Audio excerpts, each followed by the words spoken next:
crítico, informativo y de opinión, con elementos de lenguaje, salud, sexo y violencia que solo puede ser presenciado por menores de edad bajo la supervisión de sus padres, representantes o responsables. Programa de Producción Nacional.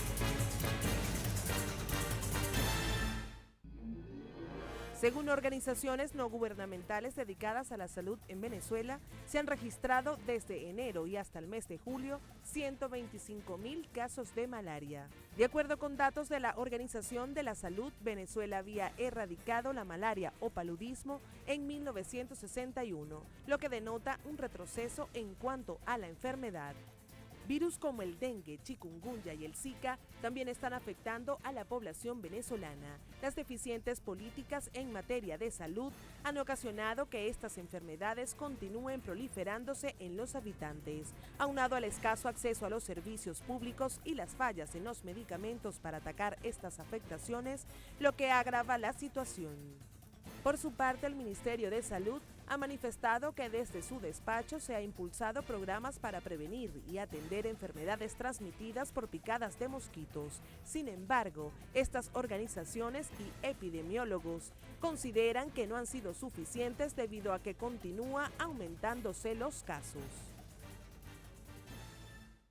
Muy buenas noches, bienvenidos a Reporte Estelar. Como escuchaban ya en nuestro micro introductorio, hoy vamos a estar hablando precisamente de estas enfermedades que tienen actualmente un repunte epidemiológico y son transmitidas por los llamados, o mejor dicho, los conocidos como los vectores, los zancudos o los mosquitos.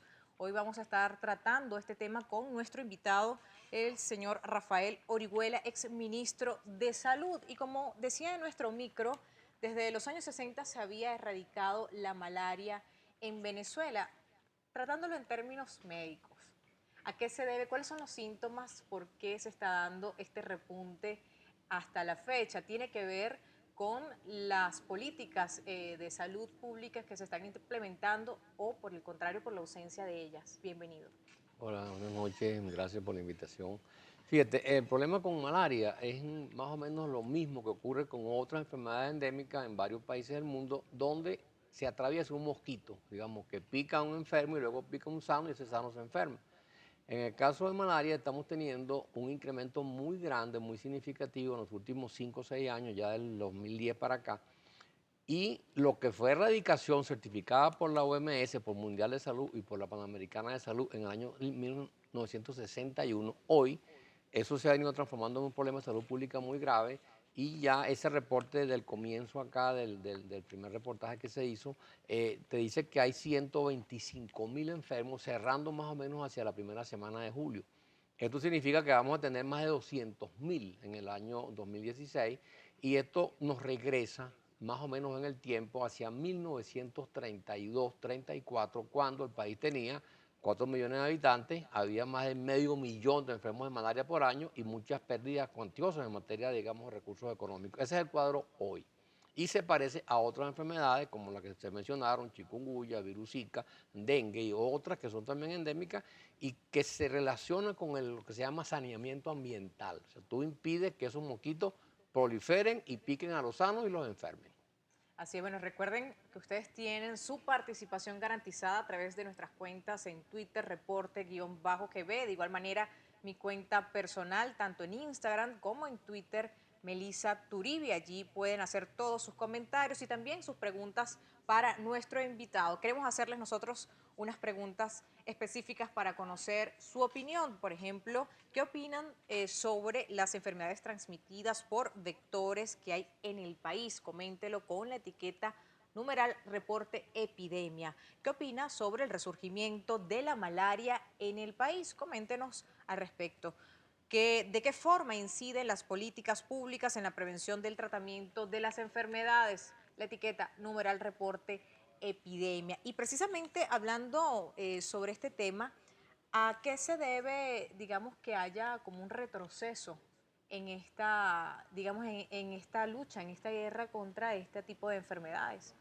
Fíjate, básicamente yo te diría que el tiempo nos alcanzó, ¿Por qué? Porque hace más o menos 5 o 6 años atrás comenzó a anunciarse que venían vacunas eficaces contra todas estas enfermedades, sobre todo dengue, malaria, chikungunya.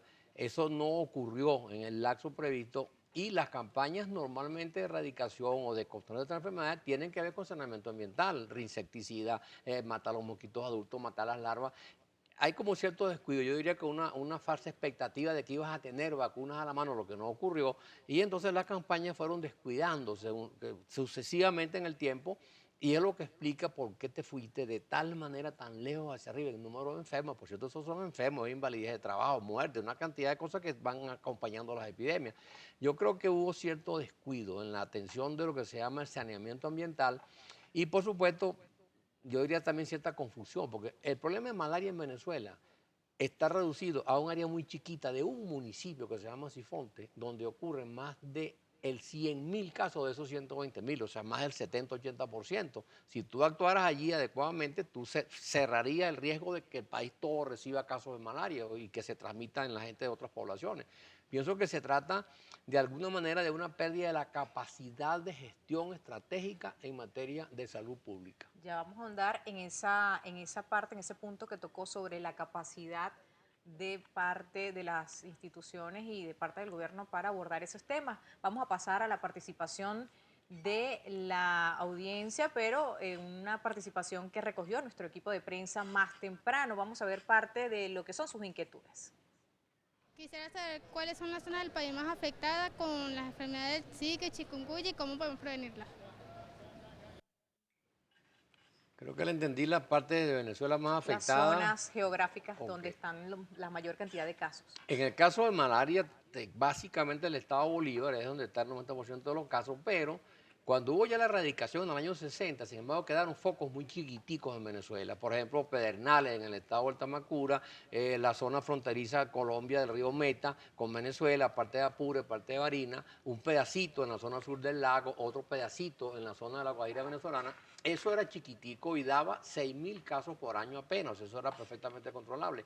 Hoy se ha desdibujado el mapa y estamos teniendo de estos 120 y tantos mil casos reportados, casi 20.000 ocurren fuera de la zona endémica, o sea, en zonas pobladas del país tan, digamos, lejanas, por ejemplo, como parte de Guárico, aquí el municipio Vargas, que es prácticamente al lado, algunos casos por transfusiones en Caracas mismo, casos en Portuguesa, o sea, en muchas zonas que no debería haber malaria activa. Entonces, eso ha desdibujado los mapas epidemiológicos y dificulta mucho más el control.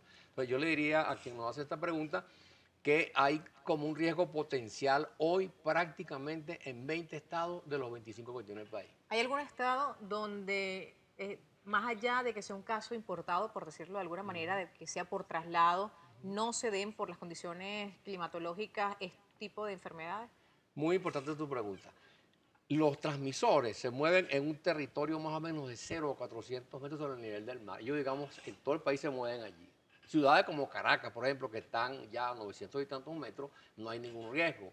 Y ciudades, por ejemplo, como las grandes de los Andes, Mérida, Trujillo, pero lo que llaman los montes andinos que miran hacia las zonas llanas y hacia Colombia, hay casos posibles en todas esas regiones. O sea que un poco el límite sería más o menos unos 500 metros de altitud. Lo que está para arriba no tiene riesgo en relación con malaria. O sea, por ejemplo, Caracas no estaría en riesgo Está a menos fuera que de fuese riesgo. un traslado. Que fuera un importado o que fuese alguien, como acaba de pasar con 2 enfermos acá muy reciente, que una transfusión de sangre los enfermó con malaria. Claro, esto digamos casi inesperado. Entonces, eso sí puede ocurrir, pero que el individuo aquí tenga, digamos, mosquitos con malaria en su casa que lo piquen, eso no existe afortunadamente. Y vamos a pasar a las preguntas y a los comentarios que nos hace nuestra audiencia a través de la cuenta reporte-GB. Iniciamos con Henry Carrero, quien nos dice, ya no solo la malaria está presente en las minas, ahora es común ver cuadros de malaria en Ciudad Guayana. Adán Camargo nos dice, Falcón tiene más de 6 años que no fumigan y han pasado todos los virus productos del mosquito. Orlando Rosales comparte por acá su opinión, dice el hecho de que estén reapareciendo enfermedades epidémicas no señala atraso en la salud. Gravacochi nos dice, en la Nueva Virginia, Santa Lucía hay malaria y las autoridades no dicen nada. Por su parte, Gabriela Taís Ríos nos dice, necesitamos fumigación en Anzoátegui, demasiados mosquitos. Parte de sus comentarios a través de nuestra cuenta en Twitter, reporte-GB. Recuerden que vamos a estar analizando toda la situación de este tipo de enfermedades, el repunte que tiene, por supuesto también las medidas que si usted llega a ser contagiado pues, o picado por estos mosquitos, se le diagnostican estas enfermedades, cuáles son las medidas y recomendaciones que debe seguir y lo que debe evitar. Así que no se aparte de nuestra sintonía, que en breve volvemos con más.